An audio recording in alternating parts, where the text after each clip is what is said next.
Hello everyone. This is a quick tutorial on how to work in 3D space and add lights. So the first thing I'm going to do is show you what I've created, and then you're going to recreate it. This is a very short clip. You'll see that all that happens is a couple of words fly in from behind you.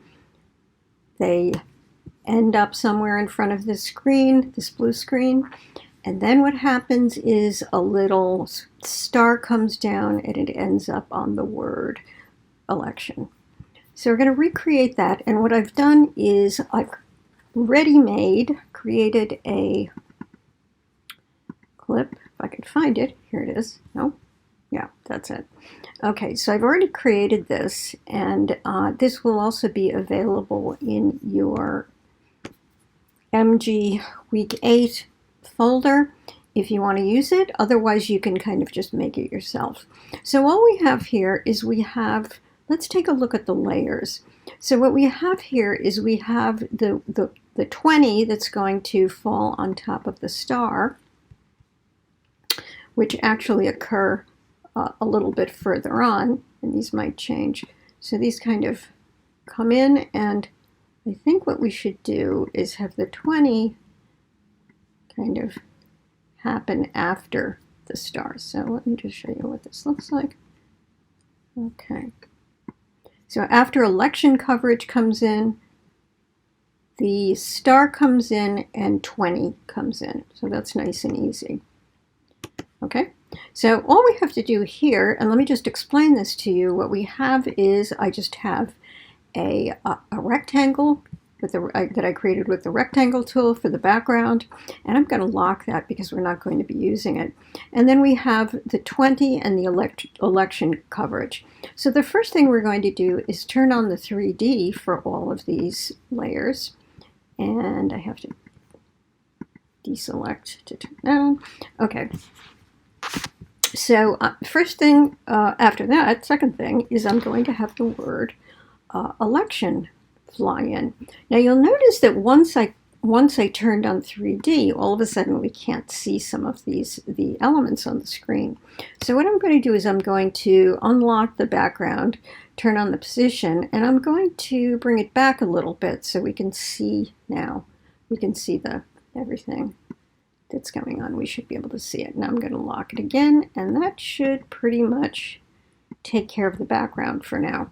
The second thing I'm going to do is I'm going to move the word election in 3D space. I'm going to change the position, and I'm going to do the same thing with coverage. So I'm going to press the P key, because by now you know when you do that you can instantly activate the position property. So then I'm going to, on position, I've already created a keyframe here. Okay, so this is activated. So there we have a keyframe. And I'm going to move up and just take a guess at where I might want the word election to land, or what, the time element. Right now it's at about 14 frames. That's probably going to change. Let me just move this up a little bit. The reason that I create the keyframes first is because I want to establish where it will end up. So right now I want it to end up where it is. So that's why I put both keyframes in. So now what I'm going to do is go back to the first keyframe, and I'm going to change the Z space. I'm going to move it forward enough that we can no longer see it. Now if I wanted to do this a little bit quicker, I could of course use two views, but for now we'll keep it this way.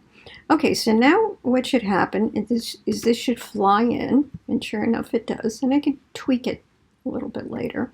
And I want the word coverage to come in begin to come in as soon as election lands here. So now what I'm going to do is I'm going to activate the position where I want the coverage to begin to move. And again, it's going to go to the background. And I'm just going to estimate where I want it to end up. I'm going to add another keyframe over here in the Add or Remove Keyframe area. So now I'm going to back up, which I could do manually, or I can use the add keyframe to snap back to the first part of the keyframe, the first keyframe where the movement is going to begin. So once again, I'm going to move this forward until I can't see it. The other way I could move this is to use the little Z space, the blue Z space icon, and I can move it like that, so you can, whatever way is more comfortable for you. So now what's going to happen is if I go back to 0 frame, we see these come in, and that looks pretty good, I think. So yeah, that looks pretty good. So the next thing that's going to happen is after this happens, I want to move these 2 frames up a little bit. Layers up a little bit. The star with the 20, and let's see how they come in. Zoom up a little bit here so you can see better. So, okay. The only thing wrong with this is that I want the star and the 20 to be in front of the word election. So what I need to do is change the position on both of these also. So now I'm going to go to I'm going to select them both, and I'm just going to move the Z space forward on both of them, and I think that probably works perfectly. So let me just play it back one more time. And remember to save this. So that looks pretty good so far. So now what we're going to do, you'll notice that I have a little, I guess I don't have extra footage there. Now what we're going to do is we're going to add a spotlight.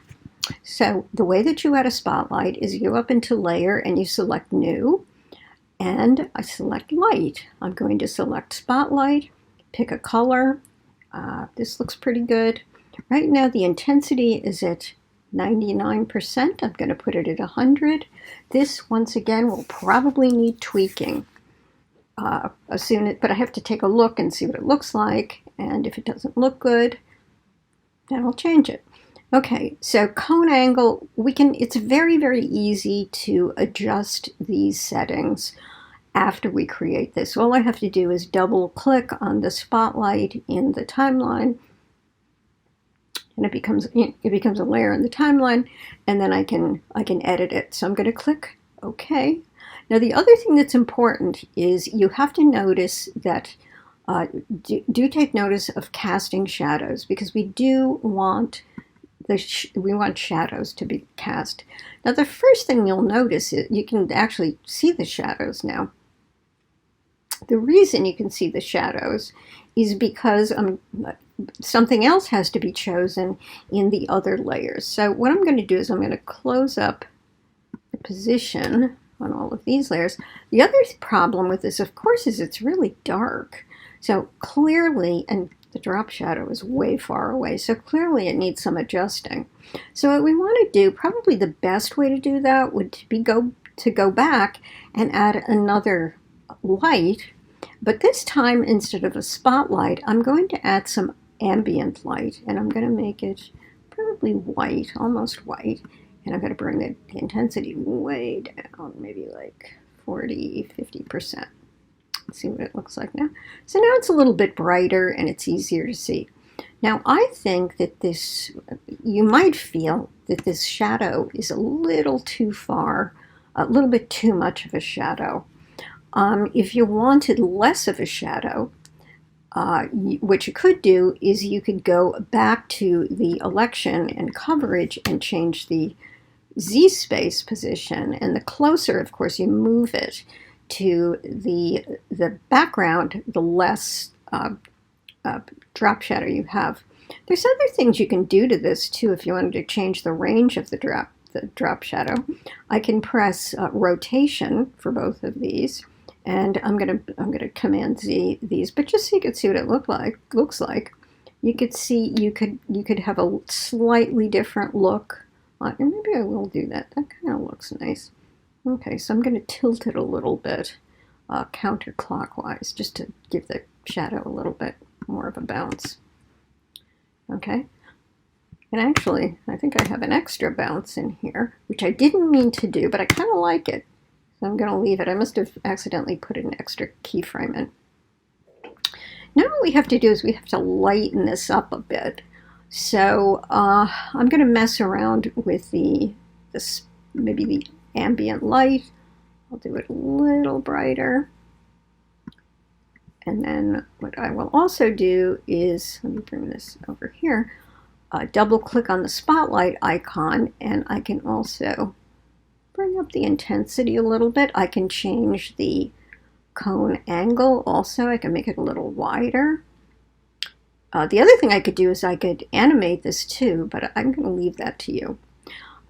So that should look pretty good. Now notice that I have a fast draft on this.